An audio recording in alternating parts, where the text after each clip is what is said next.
내가 하나님을 대신하겠느냐, 이런 제목 가지고 야곱 이야기 9번째 말씀 우리 같이 나누겠습니다. 우린 지금껏 야곱 이야기를 보면서 한 집안 안에서 벌어진 여러 가지 갈등들을 봤습니다. 그래서 씨름이라고 우리가 비유하기도 했고요. 형제들 간에 에서와 야곱 간의 씨름도 있었고, 아버지 이삭과 어머니 리브가 사이에 씨름도 있었어요. 야곱과 장인 라반 사이의 씨름도 우리가 직전에 보았었죠. 사실 이런 갈등들은 어느 집안에서나 조금씩은 있습니다. 그런데 우리가 유독 이것에 주목하는 이유는 그냥 이 집안이 하나님께서 선택하신 아브라함의 후손 집안이기 때문입니다.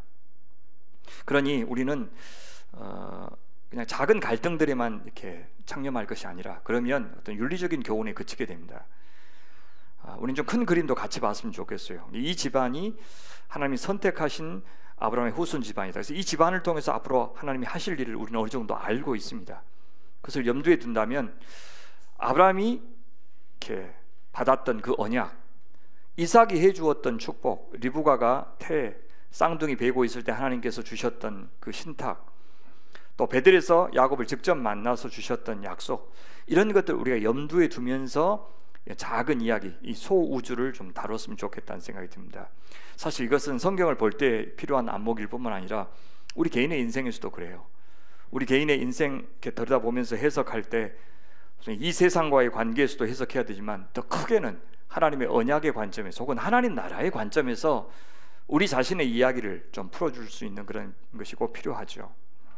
오늘 여러분 읽어주신 본문은 이제 야곱이 자손을 많이 낳는 이야기입니다. 무려 12명, 아들 11명, 딸 1명. 나중에 베냐민은 그 이후에 낳게 됩니다. 2명의 아내와 또 그 아내의 2 몸종들을 통해서 이렇게 많이 낳는데요.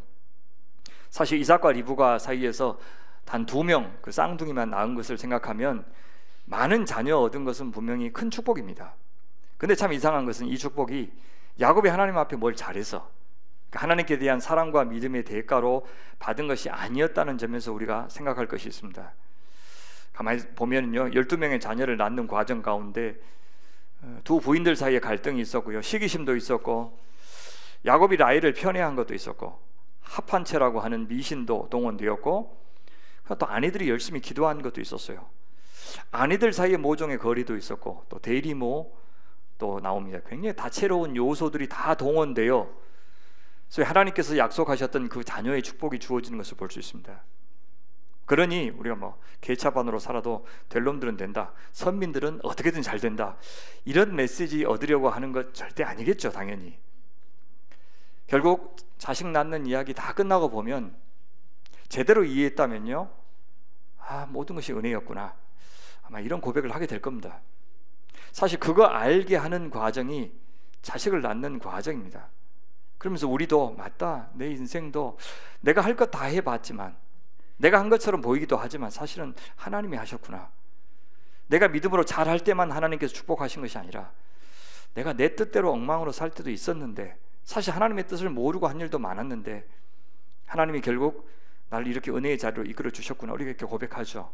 이런 고백이 야곱의 입에서 나오게 하려는 의도가 있었던 겁니다. 레아와 라헬도 마찬가지고요.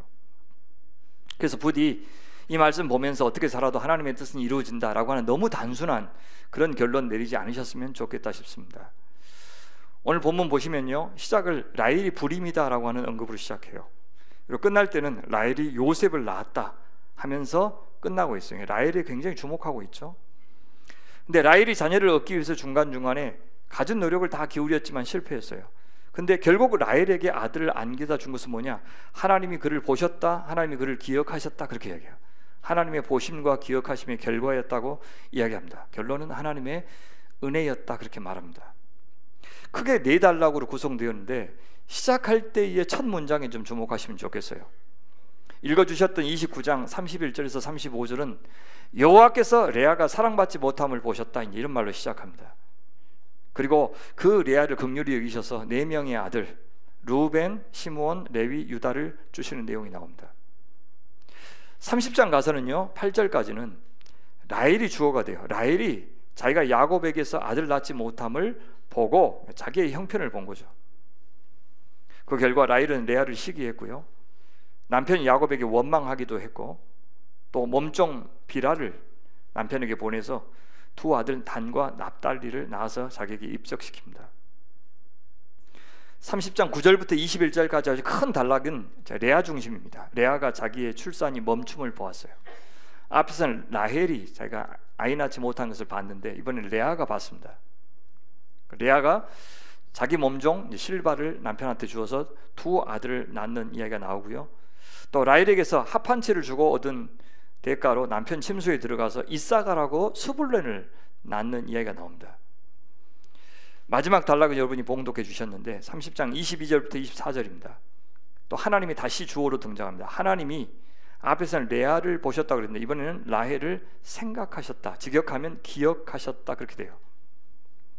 앞에 세 단락에서는 보다라는 말로 시작했는데 마지막은 이 기억하다 이렇게 시작합니다. 하나님이 라헬을 기억하셔서 그의 태를 열어주십니다. 그래서 요셉이라는 아들이 낳고 있습니다. 여러분 구조 보시면 전체를 하나님으로 감싸고 있지 않습니까? 그 안에 라헬과 레아가 등장합니다. 이렇게 사람들은 열심히 노력했지만 결국 그들이 자녀를 낳는 것은 하나님의 보심과 하나님의 기억하심 때문에 되었다라고 하는 메시지를 줍니다. 근데 이거 야곱 이야기 아닌가요? 그러면 야곱이 주인공이 돼야 될 건데 야곱은 어디 있어요? 야곱은 잘 안 나오네요. 그래서 야곱은 되게 수동적으로 나옵니다. 물론 라헬이 빨리 좀 자식 좀 낳아주십시오라고 이렇게 원망해요. 그렇지 않으면 내가 죽겠노라 라고 이렇게 화를 내자, 그대를 임신하지 못하게 하시는 이는 하나님이시니 내가 하나님을 대신하겠느냐, 이렇게 성을 내는 장면에서 야곱이 등장합니다. 저는요, 이렇게 야곱이 아예 없는 사람 취급하는 것은 저자가 아주 고급스러운 방법의 기술이라고 생각합니다. 야곱이 분명 주인공인데 야곱이 한 일이 거의 없습니다. 그것을 통해서 저자가 말하고 싶은 것은 뭐죠? 첫째, 하나님이 일하신 것은 강조하는 겁니다. 둘째, 사실 야곱의 이 수동성이 하나님의 축복을 받는 가장 완벽한 그릇이라는 것도 보여주는 것 같아요. 그래서 우리가 인생에서 의도적으로 수동성을 선택하는 것, 그러니까 자기를 부인하는 것, 이것을 가리켜 믿음이라고 부릅니다. 하지만 그렇게 만들기 위해서 하나님께서는 야곱이 두 부인들 사이에서 쩔쩔매게 하는 그런 환경 속에 넣으신 겁니다. 그 다음에는 장인 라반의 치사함 앞에서 또 한 번 쩔쩔매게 하실 겁니다. 그러는 동안에 그는 자기 지혜와 자기 힘을 의지하던, 그래서 속이는 자 야곱에서 하나님을 의지하는 야곱으로 조금씩 변해가는 것을 보게 될 겁니다. 우리 인생에서도 이런 수동성을 요구하셔요. 큰 깨달음을 얻을 때 우리가 수동성을 확보하기도 하지만 되게 고난 앞에서 두 손 들고 주님을 의지하고 그때 비로소 하나님의 존재감이 더 뚜렷해지는 것을 경험하실 겁니다. 바로 그런 수동성이 하나님이 일하실 수 있는 공간이 되는 겁니다. 그 십자가가 부활을 경험하는 자리다, 그렇게 말할 수도 있겠습니다. 자, 어떻게 시작합니까? 하나님이 레아를 보셨다는 말로 시작하는데 뭘 보셨습니까? 레아가요, 야곱에게 사랑받지 못하는 것을 보셨다라고 이야기해요. 야곱의 입장에서는 이해가 되죠. 자기 장인 라반과 공모해서 감히 속였으니 7년 동안 일하고 아침에 깨어보니 사랑하는 아내 라헬이 아니라 레아가 옆에 있는데 사실 얼마나 마음이 안 좋았겠어요. 야곱은 레아를 위해서 보냈던 그 7년 세월이 너무 아까웠을 겁니다. 인생 낭비라고 생각했겠죠. 그런데 놀랍게도 하나님은 야곱과 다른 시선으로 이 레아를 보고 계셨어요. 하나님은 야곱이 사랑하는 라헬이 아니라 레아의 태를 열어주셨습니다. 이 태라는 말은 히브리어로 레헴인데요, 레헴은 라헬과 비슷하죠. 그래서 그 레헴은 라헬에게 주셔야 될 것 같은데 그 레헴을 레아에게 주시고 있습니다. 여러분, 이게 뭘 의미하냐면 야곱의 7년 그 노동의 가치를, 의미를 하나님께서 새로 만들어 주셨다는 뜻입니다.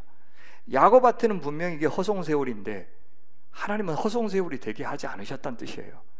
야곱이 기대하지 않았던, 아니 쓸모없다고 생각했던 그 시간을 가치 있고 의미 있는 그 시간으로 만들고 계신다는 뜻입니다. 하나님의 약속을 이루는 도구로, 통로로 야곱의 속임당한 7년을 하나님께서 사용하기로 결정하셨습니다. 우리 인생에 돌아보면 야, 이런 세월은 딱 지웠으면 좋겠다, 없었으면 내 인생이 훨씬 좋아하겠다 싶은 시절이 분명히 있었을 겁니다. 내가 그 사람을 안 만났다면, 그 일을 하지 않았다면, 내 인생이 지금처럼 되지 않았을 텐데 라는 시절이 있어서 그 시절은 아예 필요 없는 것으로 간주하고 싶은 그런 시간들 속에서도 하나님은 일하셔서 의미 있는 것을 만들어내실 수 있다는 메시지를 저는 여기서 주고 있다고 봅니다. 나중된 자가 먼저 되는 원리가 계속해서 적용되었는데 이번에도 마찬가지예요. 사실 레아가 나중된 자죠, 여기서. 근데 먼저 된 자가 되었습니다. 그동안 이 야곱은요, 이 원리의 혜택을 받은 사람이에요. 둘째인데 첫째가 누려야 했던 것을 자기가 누렸으니까요. 근데 이번에는 아니에요. 이번에도 하나님의 계획은 야곱의 기호, 야곱의 취향, 야곱의 믿음을 통해서가 아니라 하나님의 계획에 의해서 이루어지고 있습니다. 물론 하나님은 우리에게 취향도 주셨기에 우리 취향 존중하시고요, 우리가 무언가를 사랑하고 갈망하는 것을 인정하십니다. 그러나 하나님의 뜻이라고 하는 것은 반드시 내가 수고하고 애쓴 것을 통해서 혹은 내가 원하는 것을 통해서 심지어 내 믿음을 통해서만 이루어지는 것이 아닌 것을 다시 한번 보여줍니다. 인간의 기대와 상식을 깨트리는 방식으로 참 자주 일하십니다. 제가 바라는 대로 인생이 되었다면 저는 이 교회 개척하지 않았을 것이고요, 목회도 하고 있지 않았을 가능성이 큽니다. 그런데 오늘 저는 지금 아무것과도 바꿀 수 없는 이 엄청난 축복을 여러분과 함께 누리고 있습니다. 그러니 저는 제가 일군 축복이라고 말할 수가 없어요. 이건 선물입니다. 주 안에 있다면 뜻대로 되지 않는 삶은 절대 불행이 되지 않을 겁니다. 그러나 주 안에 있지 않다면 내가 원하는 대로 살았다 해도 그것을 축복이라고 말하기는 어렵습니다. 32절부터 35절까지 보면요, 하나님께서 레아의 태를 열으신 결과로 레아와 야곱 사이에서 무려 4명의 아들들이 차례로 태어나는 것을 보게 되는데요, 그때마다 레아가요 이름을 지어요. 그리고 그 자녀를 주신 그 출산의 의미에 대해서 자기 나름대로 이렇게 고백을 합니다. 동시에 그 고백 속에는 레아의 소원도 담겨 있는 것을 볼 수가 있어요.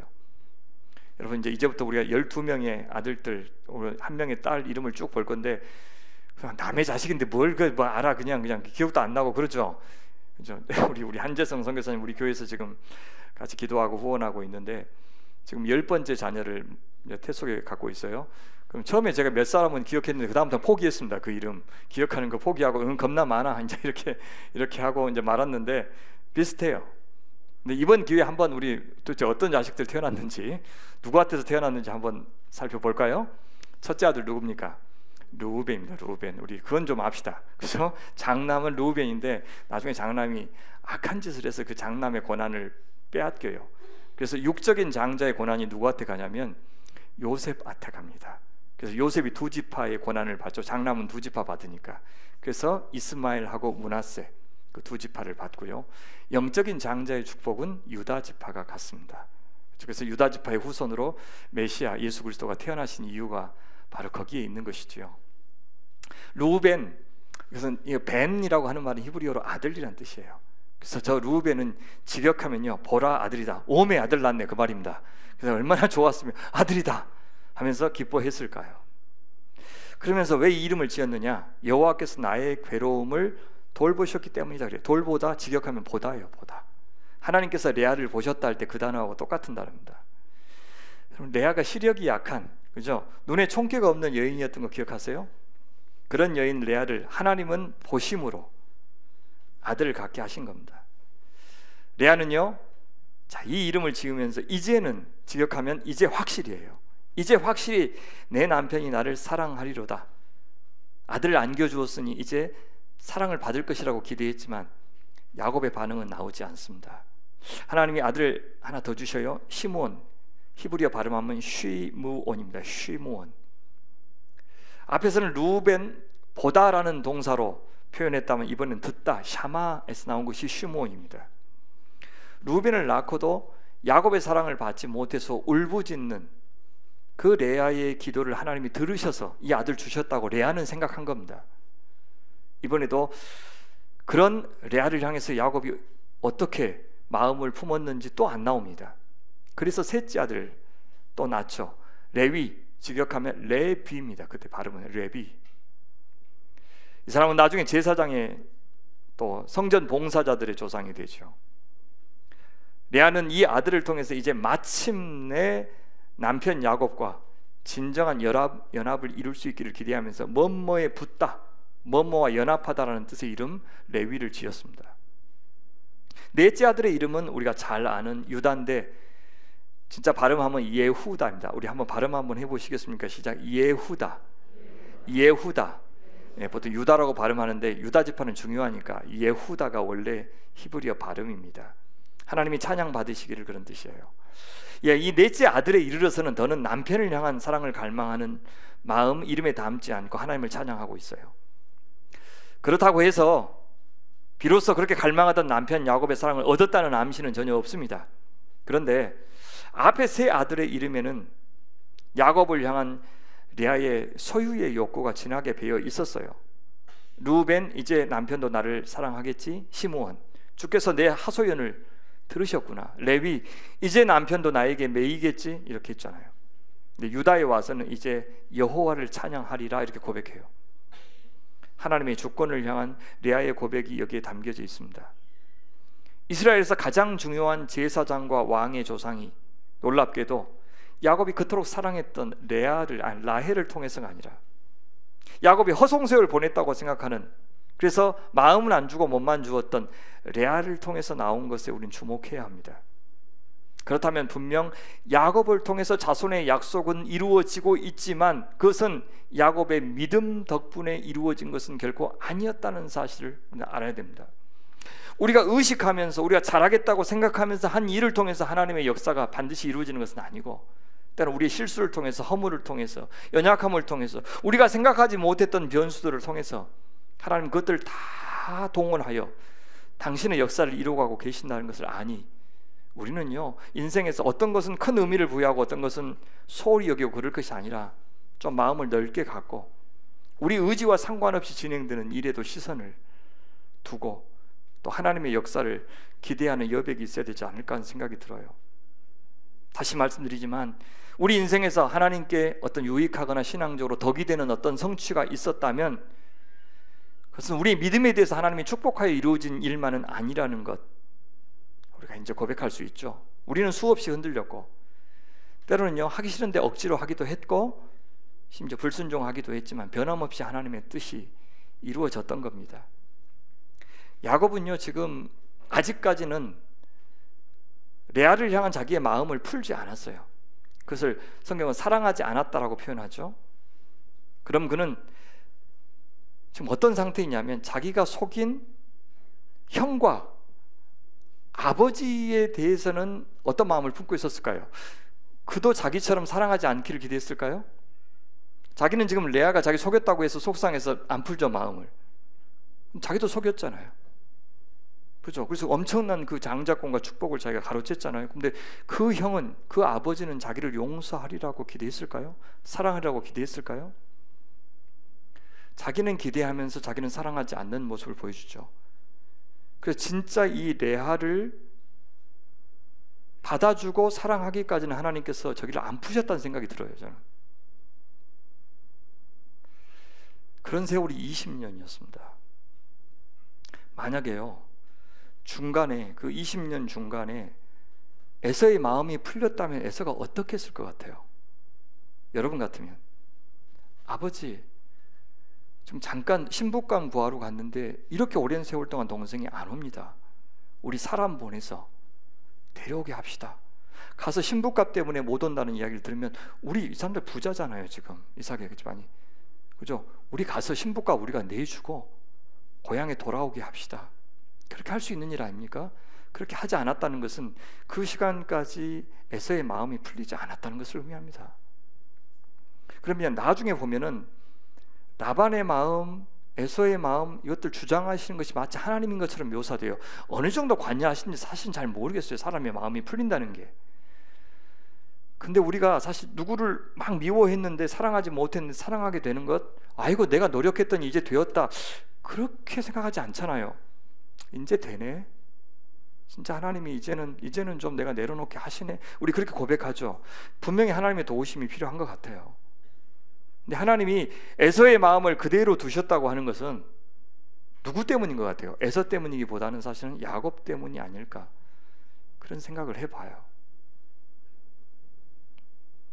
유다를 낳은 후에 레아는 출산을 멈추었습니다. 하나님이 태를 닫으신 거죠. 근데 그때가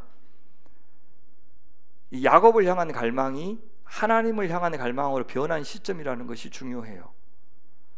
레아는 이제 어느 정도는 그 사랑을 갈구하는 마음에서 자유로워진 것처럼 보입니다. 하나님도 그걸 아셨고요.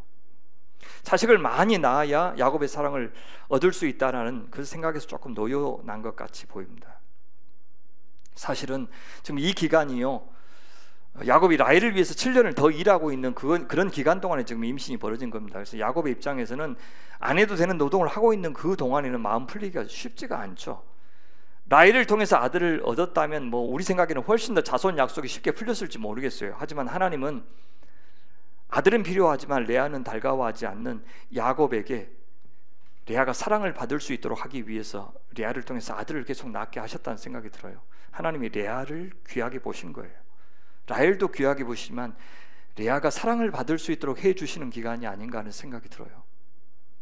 야곱은 사랑은 라헬에게 주고 자식은 레아에게서 받았던 겁니다. 30장 들어가면 이제 라헬의 입장에서 이야기가 전개되는데요, 라헬의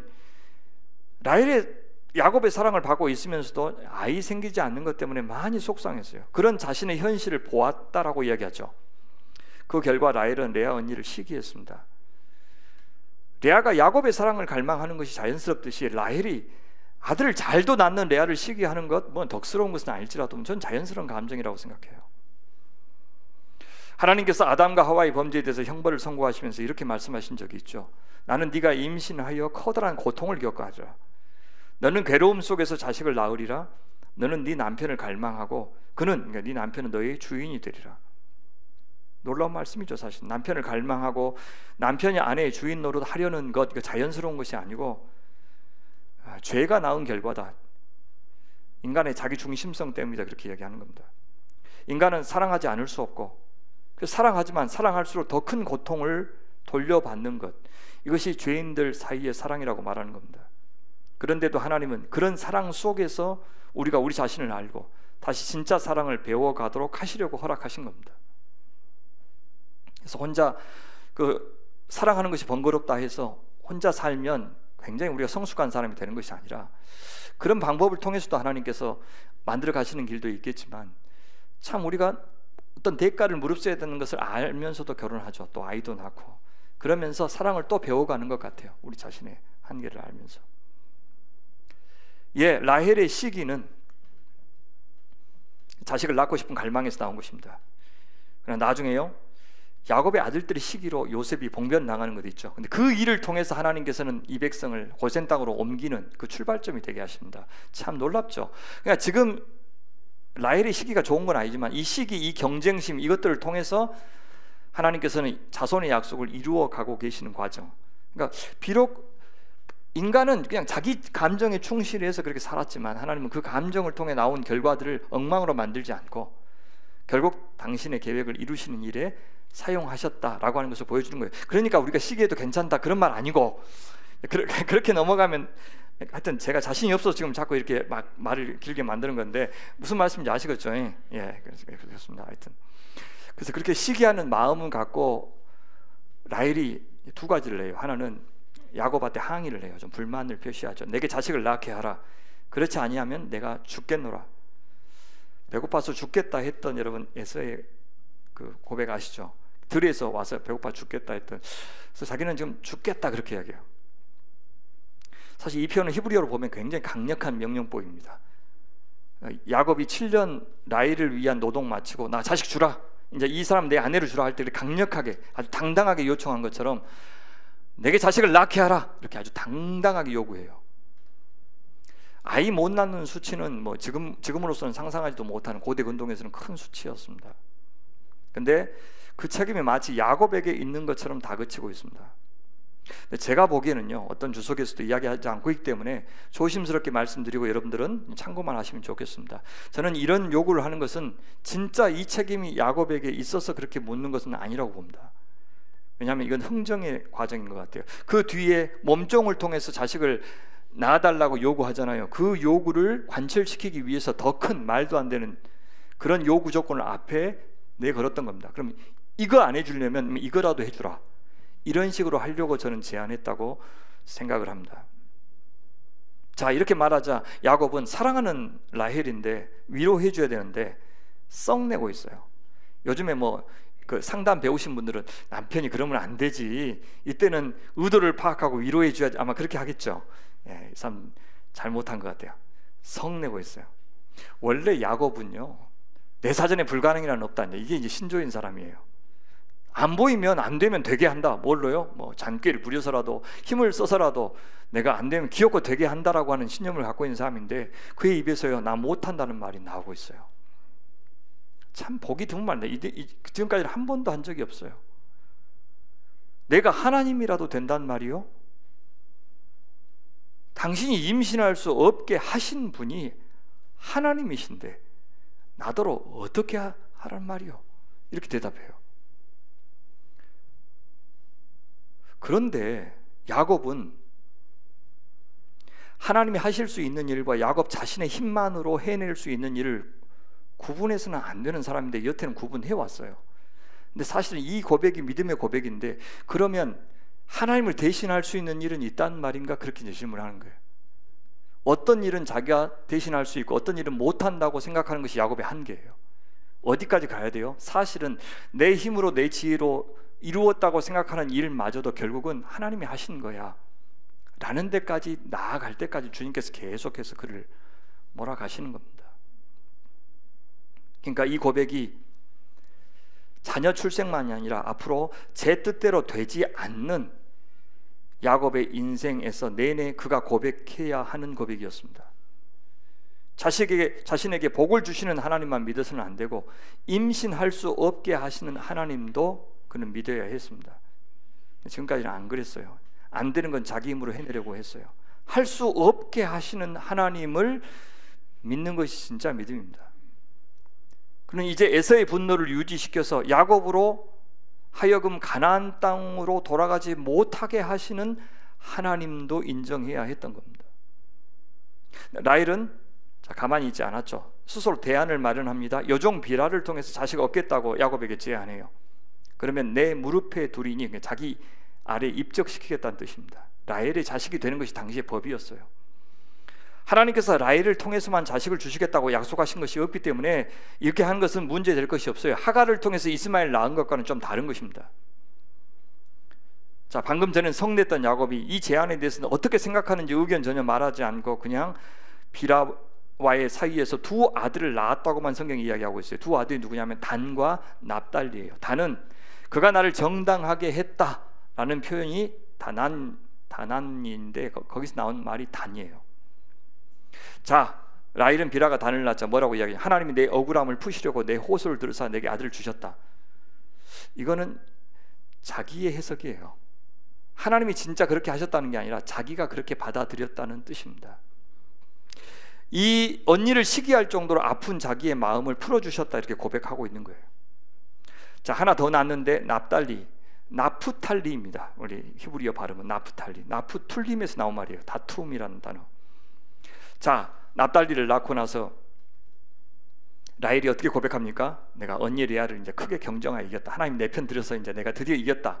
이게 뭐가 이겨요? 지금 벌써 4대 2인데, 그렇죠? 근데 이겼다 이렇게 생각한 거예요. 이것도 자기 생각이에요, 자기. 하나님께서 라헬에게 비라를 통해서 두 아들을 주신 이유는 분명 야곱에게 하신 약속을 이루는 것이었어요. 하지만 동시에 이 라헬의 마음을 위로하시는 목적도 저는 있었을 것이라고 봐요. 그러나 라헬의 해석대로 하나님은 레아 언니를 이기고 싶어하는 라헬을 응원하시기 위해서 주신 것 절대 아닙니다. 우리도요, 우리의 기도가 응답되었다고 해서 내 뜻이 관철되었다고 착각해서는 안 됩니다.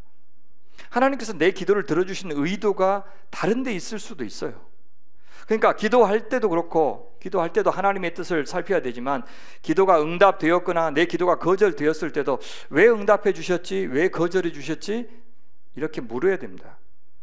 내 기도를 거절하실 때도 들어주실 때도 모두 하나님의 뜻을 이루기 위한 것이어야 합니다. 그런데 기도 응답을 통해서 우리의 뜻이 이루어졌다고만 우리가 생각한다면, 자칫 잘못하면요, 기도하는 그 사람이 주인공이 됩니다. 그러니까 누가 기도하면 잘 하나님께서 들어주신다는 쪽으로 잘못 오해할 수 있게 돼요.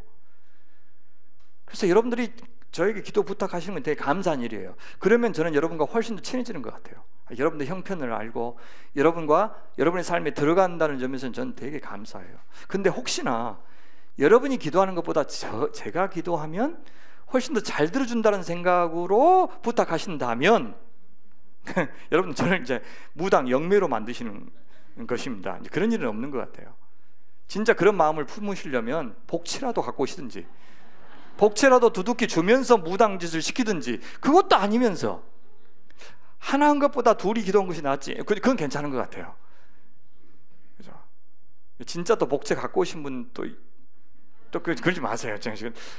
난 늘 조심스러워 이 말을 하면, 목사님 의도가 뭐지? 그래서 그러지 마시고.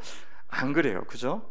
그래서 기도는 어떤 사람이 하면 더 잘 들어주고 그런 게 아니에요.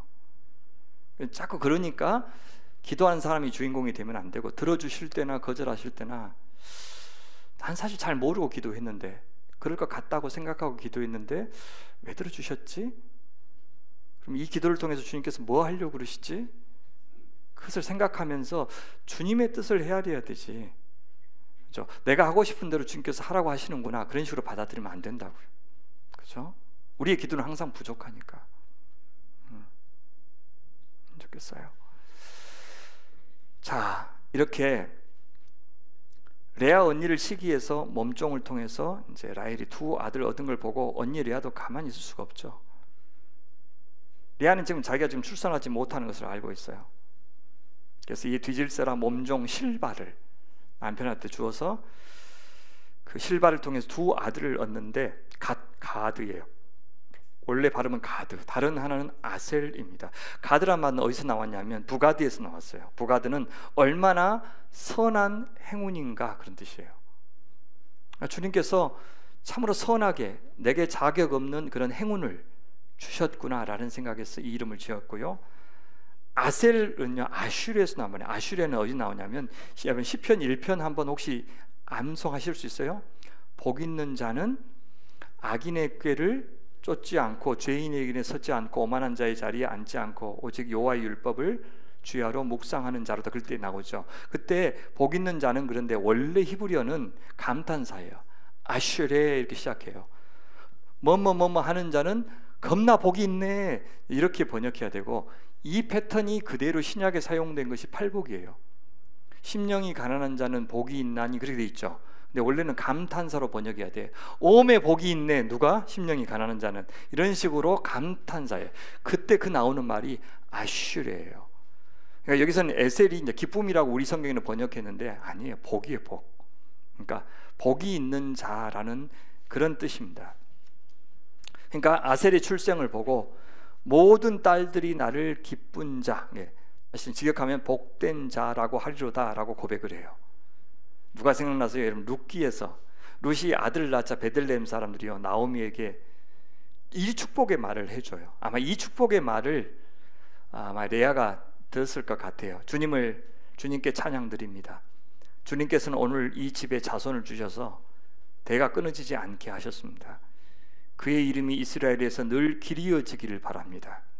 시어머니를 사랑하는 며느리, 아들 7보다도 더 나은 며느리가 아기를 낳아 주었으니 그 아기가 그대에게 생기를 되찾아 줄 것이며 늙음하게 그대를 돌보아 줄 것입니다. 이렇게 나오미를 축하해 줬죠. 참 당신 복 받은 것입니다. 그래서 이런 칭송을 이웃들에게 아마 레아가 들었던 것 같아요. 그래서 아셀이라고 이름을 지었어요. 물론 레아의 마음에는 라헬에 대한 경쟁심이 없지는 않았겠죠. 근데 이제 야곱의 사랑보다도 하나님과의 관계에서 자신에게 벌어진 일을 레아는 해석하고 있어요. 야곱의 사랑은 여전히 받지 못하고 있고 자신의 태도 다쳤지만 몸종 실바를 통해서 연이어서 아들 주시는 그 하나님, 또 이웃들의 칭송 받게 하시는 그 하나님 보면서 하나님이 여전히 나를 귀하게 보시는구나, 나에게 복을 주시는구나 라고 고백한 겁니다. 여러분, 왜 하나님께서 그 중요한 제사장직과 왕직, 그것을 앞으로 주실 그 조상들 레위와 유다를 이 레아의 후손에서 태어나게 하셨는지를 저는 좀 여기서 짐작합니다. 그러니까 얼굴은 누가 예뻤어요? 라헬이 예뻤지만 저는 마음은 하나님 보시기에 레아가 더 낫지 않았을까 하는 생각이 들어요. 그래서 얼굴 이쁜 분들 진짜 지금 너무 이렇게 막 교만하게 그렇게 그러지 마세요. 하나님은 마음 이쁜 사람을 통해서 역사를 하십니다. 얼굴 이쁜 건 죄는 아닙니다. 그죠? 예. 예. 잊어버렸어. 내가 딴 이야기 하다가 잊어버렸어. 예, 예. 얼굴이 이쁜 것이 죄라면, 따라서 하세요. 얼굴이 이쁜 것이 죄라면 당신은 사형감입니다. 예, 위로 되셨습니까? 얼굴 이쁜 사람들. 예, 예. 자, 라헬에게는 그래도 야곱이 있는데, 그리고 레아한테는 든든한 아들들이 있어요. 어느덧 장남 루벤이 자란 것 같아요. 그래서 들일을 나갔는데, 들에서 일하다가 추수 때인데요, 합 한 채라는 것을 발견했어요. 합 한 채는 완전 꼭 효험이 있는 것은 아닌데 약간 최음죄 같은 거예요. 그래서 아랍 사람들은 악마의 사과, 그리스도인들은 사랑의 사과라고 부를 정도로 했던 향수 같은 것이죠. 근데 그것이 동시에 생육을 이렇게 임신을 하게 만든다라고 하는 근거는 없는데 그런 믿음이 있어서 약간 미신 같은 것이 있었습니다. 그래서 참 우리 여기서 주목해야 되는 게 뭐냐면, 르우벤이 합 한 채를 샀다, 그렇게 어머니를 위해서 샀다 그렇게 말하지 않고 우연히 발견했다고 말하는 것에 주목해야 돼요. 합 한 채가 앞으로 이제 나타날 사건이 중요한 역할을 하는데, 이것이 이제 우연과 결부되었다는 것은 하나님이 개입하셨다는 뜻이에요. 특히 아들들이 자기 엄마 레아한테 그 합 한 채를 주는 것을 라헬이 우연히 봤어요. 또 이 우연히 연달아 일어나는 것은 이 일이 하나님의 개입 속에서 이루어졌다, 이제 그렇게 말하고 있는 거죠. 그것을 보고 라헬이 언니한테 그 합 한 채 나한테 주시면 안 됩니까? 우리 성경에는 청구하다 돼 있는데 직역하면 제발 제게 주십시오 그렇게 돼 있어요. 간절히 구해요. 제발 그 합 한 채 내게 주십시오 그렇게 해요.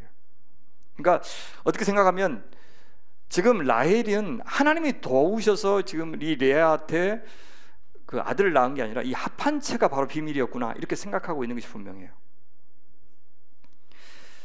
근데 레아가 그냥 줄 리가 없죠. 이 합 한 채를 양보할 리가 없어요. 지금 남편의 사랑을 독차지하고 있는데 만약 이 합 한 채를 갖고 가서 자식까지 낳은다면 더 이 남편의 사랑을 받을 가능성이 없어진다고 생각했기 때문에 안 줘요. 뭐라고 하냐면, 너는 내 남편을 빼앗아 갔더니, 사실 자기가 빼앗아 갔는데 이제는 내 아들이 가져온 합 한 채까지 빼앗으려 드는구나.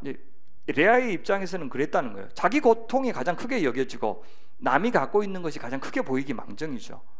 그래서 자기는 지금 아들들이 많이 낳았는데 여전히 마음이 허해요. 남편의 사랑을 받지 못하는데 자식 많으면 무슨 소용일까? 그래도 너는 남편 사랑을 받았으면서 이제는 자식까지 많이 낳으려고 하느냐, 그렇게 지금 말하고 있는 겁니다. 그러자 라헬이 공짜 아닙니다 하면서 흥정 조건을 제시해요. 뭡니까? 오늘 밤은 당신 남편한테 들어가십시오 그렇게 이야기해요. 공정한 거래인 듯 보이고, 또 다른 한편으로는 두 여인의 간절함이 참 짠하게 보여요. 죽을 만큼 아들을 낳고 싶고 죽을 만큼 남편의 사랑을 받고 싶은 두 여인은 서로의 절박한 필요를 따라서 지금 거래를 하고 있어요. 근데 이렇게 거래하고 있는 동안 야곱은 등장하지 않아요. 마치 여인들이 결정하면 야곱은 그대로 따라야 하는 것처럼 지금 묘사되고 있어요. 야곱을 속이는 것은 아닐지라도 아이의 출산 역사에서 그는 철저히 배제되고 있습니다. 그동안 모든 것을 주도하려고만 했던 야곱이 없습니다. 라반 앞에서 수동적인 존재가 되더니 이제 두 아내에게도 그런 존재가 되고 있습니다. 그렇다고 쓰임 받지 않은 것은 아니고요. 여전히 야곱의 아들들이 줄줄이 태어났고 자손 주신다는 하나님의 약속은 이루어지고 있었어요. 자, 우연히 발견한 합 한 채를 라헬에게 준 대가로 레아는 야곱의 침실에 들어가는데, 들에서 온 야곱에게 오늘 밤은 꼭 나의 침실에 들어와야 합니다 라고 제안을 합니다. 근데 여기서 의미심장한 단어가 나와요. 내게로 들어오라, 내가 내 아들의 합 한 채로 당신을 샀노라, 그렇게 되는데 이 사다라는 단어가요, 고용하다는 단어예요. 이 문장을 직역하면 내가 확실히 당신을 고용했습니다, 그냥 그런 뜻이에요. 야곱은요 지금 라반에게 고용된 상태입니다. 근데 20년 동안이나 일하면서도 임금을 10번이나 속임당해서 임금을 얻지를 못했다고 나중에 나와요. 그러니까 죽으라고 고생했지만 허송세월을 보내는 것 같은데, 사실은 메시지가 뭐냐면 아브라함에게 하셨던 약속이 내가 너의 큰 상급이 되어주겠다. 그 상급이라는 단어가 바로 이 임금 품삯이라는 단어라고 그랬죠. 그럼 하나님께서는 야곱은 라반에게 분명히 당했는데, 그래서 내 인생 20년 동안 호송했다 그랬는데, 하나님은 그것을 허송세월로 만들지 않고 어떻게 그 시간이 의미 있고 가치 있고 변함없이 하나님의 역사가 이루어지고 있는 순간으로 만들까? 그게 창세기 저자의 관심사예요. 그 방법으로 레아에게 고용당하게 하시는 거예요. 라반에게도 고용당하지만 사실 레아에게 고용당하게, 근데 이 안에는 약간의 속임수가 들어있었죠. 근데 또 속으면서 고용당하게 하셔요. 그래서 그를 통해서 자식들을 주심으로써 이 자식들이 야곱이 생각하지도 못했던 품삯이었던 거예요. 사실은 두 아들과 디나, 20년의 세월. 여러분, 우리 인생도 그래요. 우리 인생도 우리 뜻대로만 진행되는 게 아닙니다.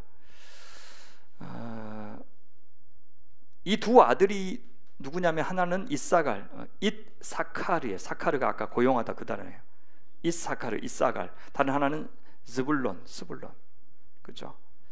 그러면서 아들을 낳고 뭐라 그러냐면, 하나님이 레아의 소원을 들으셨으므로 그가 임신하여 다섯째 아들을 야곱에게 낳았다 그래요. 합한채 때문에 그가 아들을 낳은 것이 아니라, 그 자기들이 머리 굴려서 기회를 얻어서 자기들이 애 낳았다고 그렇게 이야기하지 않고, 성경은 하나님이 레아의 소원을 들으셨다. 레아의 의도가 그렇게 옳았냐 그렇냐, 시기심이냐 경쟁심이냐 그런 것들 다 고려한다면 그런 레아는 안 받으실 것 같은데, 하나님이 순수한 마음으로 하나님만 열망하는 사람만 받으시는 게 아니라 그 현재 당한 상황에서 어쩌든지 해보려고 하는 그 레아의 마음을 아시고 그 소원을 들어주셨다, 그렇게 이야기해요. 얼마나 좋은 하나님이에요. 합한채를 갖고 라헬과 거래에 성공해서 낳은 아들 아니라고 분명히 이야기하고 있는 것입니다. 그래서 주님이 뭐라고 하시냐, 레아가 아들을 낳고 나서 내가 나의 몸종을 나의 남편에게 준 값을 하나님이 갚아주셨구나 라고 이야기해요. 그래서 하나님이 하신 일로 그는 고백을 해요. 자기의 생식 능력으로 낳은 아들이 아니라고 고백을 하는 겁니다. 레아가 참 귀해요, 이 사람이. 다른 하나 이름은 스불론입니다. 스불론, 지불룬인데요, 히브리어 발음은 이즈블렌이 종용식으로 나를 대하다라는 말에서 나왔어요. 레아는 아들을 품고 하나님이 내게, 심지어 내게 후한 선물을 주시도다, 이렇게 감사를 돌리고 있습니다. 그러면서 다시 남편을 향한 기대도 이 이름에 담고 있죠. 내 남편이 나를 높이리라. 개정개혁에서는 나와 함께 살리라 그렇게 번역했는데, 직역하면 내 남편이 나를 높이리라. 하나님이 내게 스불론이라고 하는 선물을 후하게 주셔서 나를 존중하셨듯이 이제 남편도 나를 깊이 배려해 주기를 바라는 마음을 담고 있죠. 아니, 실제 남편의 변화를 느꼈을지도 모릅니다. 드디어 남편이 나를 아내로 인정해 주는 변화를 감지했다고 학자들은 이야기를 해요. 딸 디나도 낳죠. 딸 디나를 언급한 이유는 나중에 나올 중요한 사건 때문입니다. 이렇듯 기도와 우연과 공모, 이 모든 것들이 어우러져 한 사건을 형성하고 있습니다. 이 의미가 무엇인지에 대해서는 그들은 자기 나름대로는 해석했지만 하나님의 의도 혹은 성경 저자의 의도는 그 이상이었습니다. 하나님이 지켜보시고 또 들으시는 결과로 레아는 자기 몸에서 무려 6 아들과 딸 하나를 낳았습니다. 몸종의 몸에서도 2 아들을 낳았습니다. 유다를 낳을 때는 하나님을 찬양했던 레아가 스불론을 낳고는 하나님께서 그 다음에 남편이 자기를 존경심을 갖고 대해주기 시작했다고 고백하기도 했습니다. 얼마나 오랜 세월을 견뎠는지는 모르겠지만 야곱도 이제는 아버지와 공모해서 자기를 속였던 아내를 드디어 인정하고 받아들인 것 같습니다. 이제 라헬만 남았습니다. 남편의 사랑이 있고 몸종 비라를 통해서 2 아들을 낳기는 했지만 자기 몸에서 낳은 아들은 아직 없습니다. 근데 여러분, 야곱이 우물가에서 라헬을 만난 것은 분명히 하나님의 간섭이라고 말할 수밖에 없는 섭리적 만남이었습니다. 그 만남으로 라반의 집에 갔고 라반의 사위가 되었고요.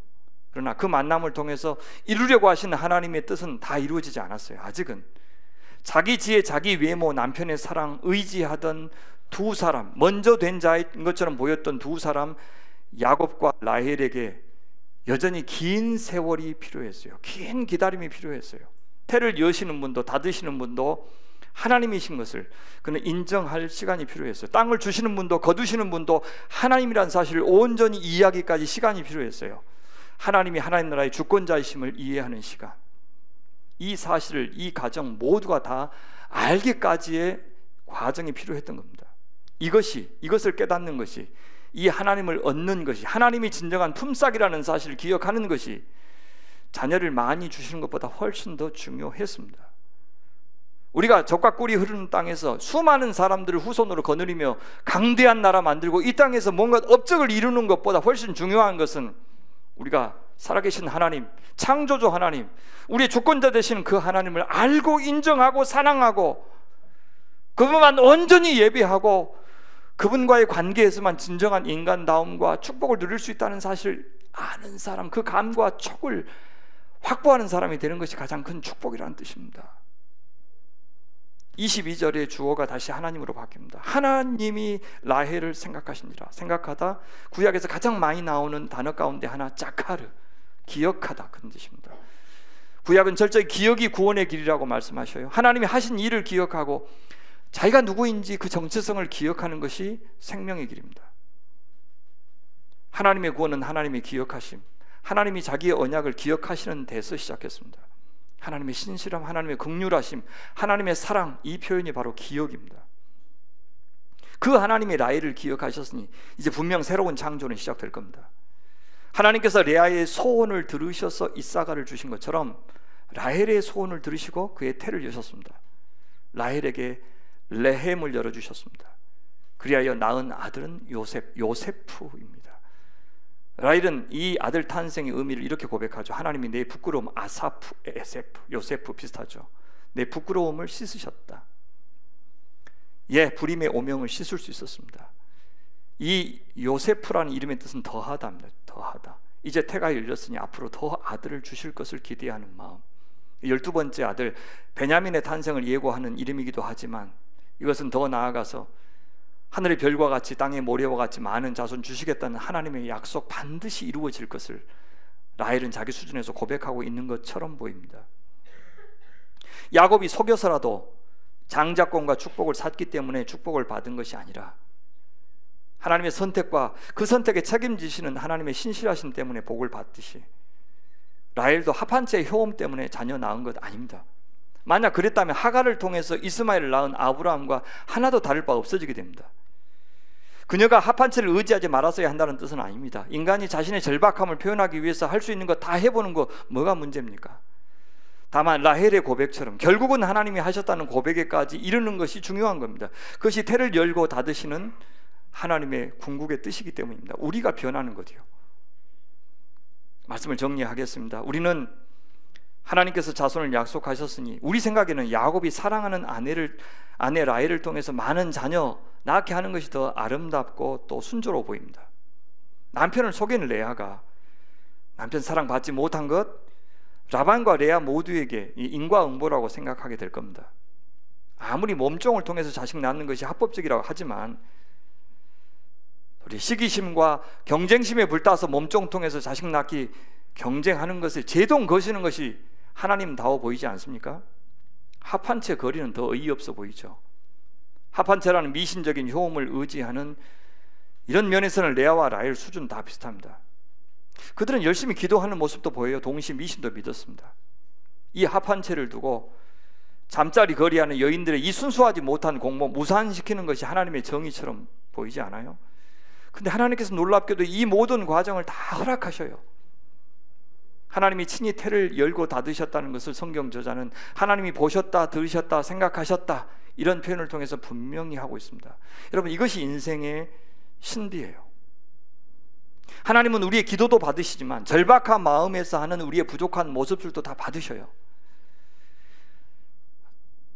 아니, 돈이 없는데 누구한테 전화 걸어서 당장 좀 돈 좀 빌려달라고, 우리 아이 치료비 좀 빌려달라고 이렇게 하는 것이 맞습니까? 아니면 하나님 주실 것을 믿고 끝까지 기다리는 것이 맞습니까? 어디까지가 내가 하나님의 뜻을 의지하는 행동인지, 어디까지가 불신해서 하는 행동인지 그 경계를 정할 수가 있나요? 어떻게 해야 믿음의 사람의 반응인지를 누가 정할 수 있죠? 참 답답한 것이 인생입니다. 그래서 내 경험 가지고 그렇게 하는 것은 하나님의 뜻이 아니야, 하나님을 의지하는 태도가 아니야, 그냥 가만히 있어. 어떤 사람은 그렇게 되겠지만 어떤 사람은 그렇게 안 되는 사람도 있어요. 그걸 누가 판단하죠, 그거를?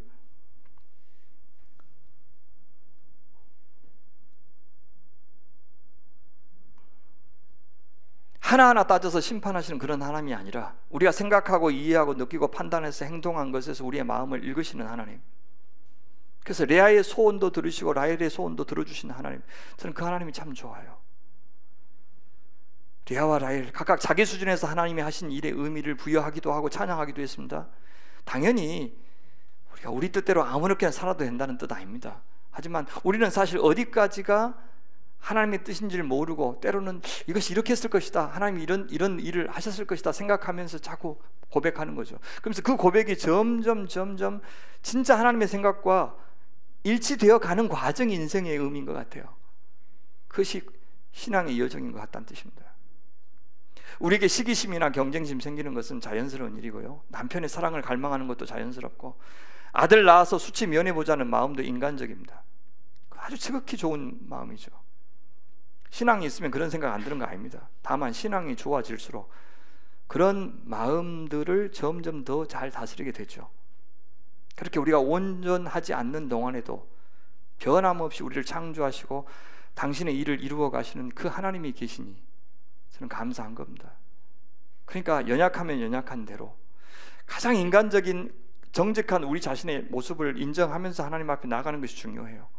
이때는 이래야 된다, 저 때는 저래야 된다라고 하는 종교적인 당위, 신앙적인 당위 가지고 하나님 앞에 서지 말고, 안 믿어지면 안 믿어진 채로, 힘들면 힘든 채로 그렇게 하나님 앞에 내 자신을 토로하는 것이 좋지 않겠는가, 그런 생각이 들어요. 전 너무 감사해요. 그래서 그런 레아의 마음, 레아야 그렇게 마음 쓰면 쓰겠냐, 라헬아 그렇게 마음 쓰면 쓰겠냐, 그렇게 하지 않고 레아의 그 말과 행동 속에 담긴 그 소원도 아시고 들으시고, 레아의 소원도 아시고 들어주시고, 그런 하나님.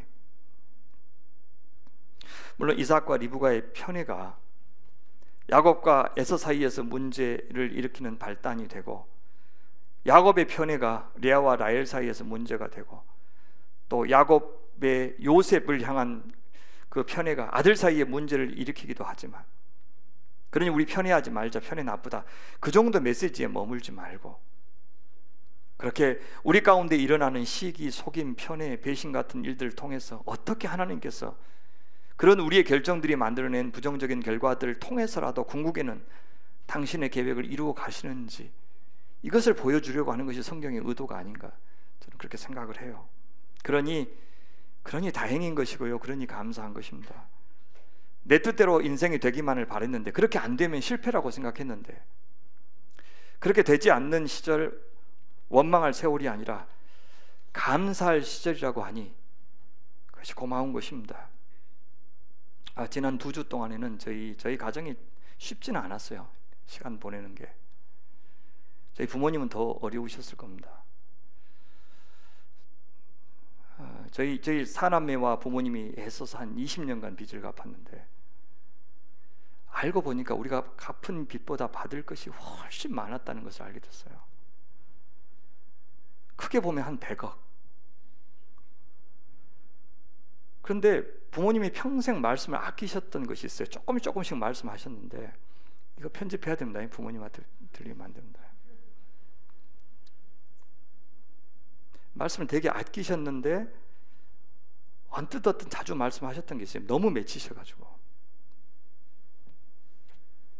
지금 목포 시청 들어와 있는 목포 하당 신도시에 지금으로 하면 한 100억 정도 되는 땅을 부모님이 돈을 주면서 사달라고 했는데, 그걸 못 받았다는 이야기를 했는데 이자를 못 받았다는 뜻으로 계속해서 알아들었어요. 뭐 이자 그런 거 뭐 못 받아도 그러고 잘 먹고 잘 살라 그러지, 그렇게 하고 끝냈는데 원금을 못 받은 거예요.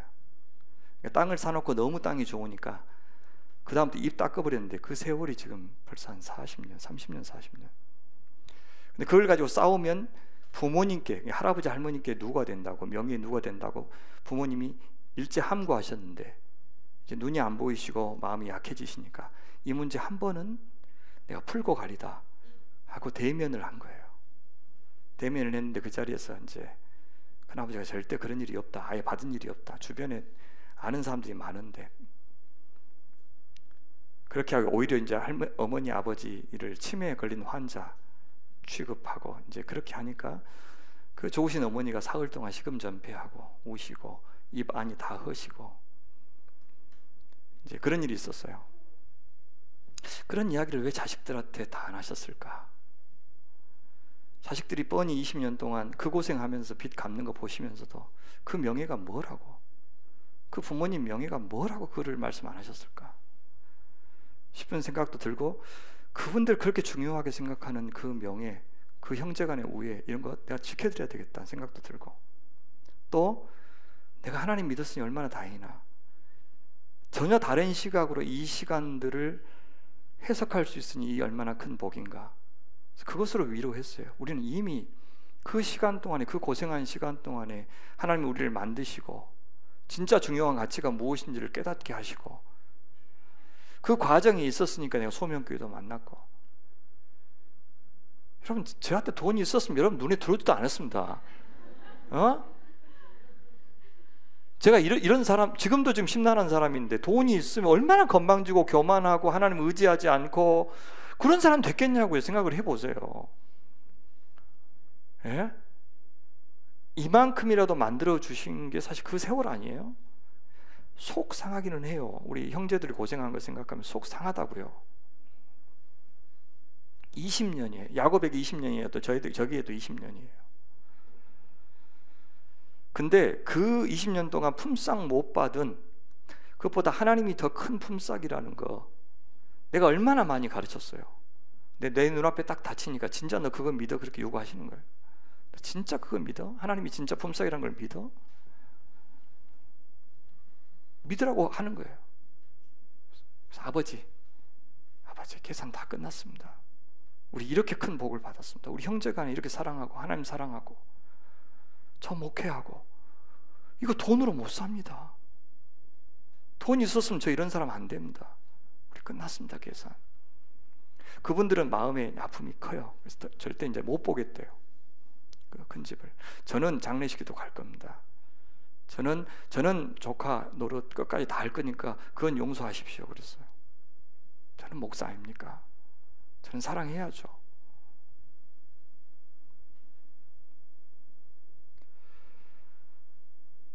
예, 여러분, 이 과정에서 야곱이 하나도 안 나오잖아요.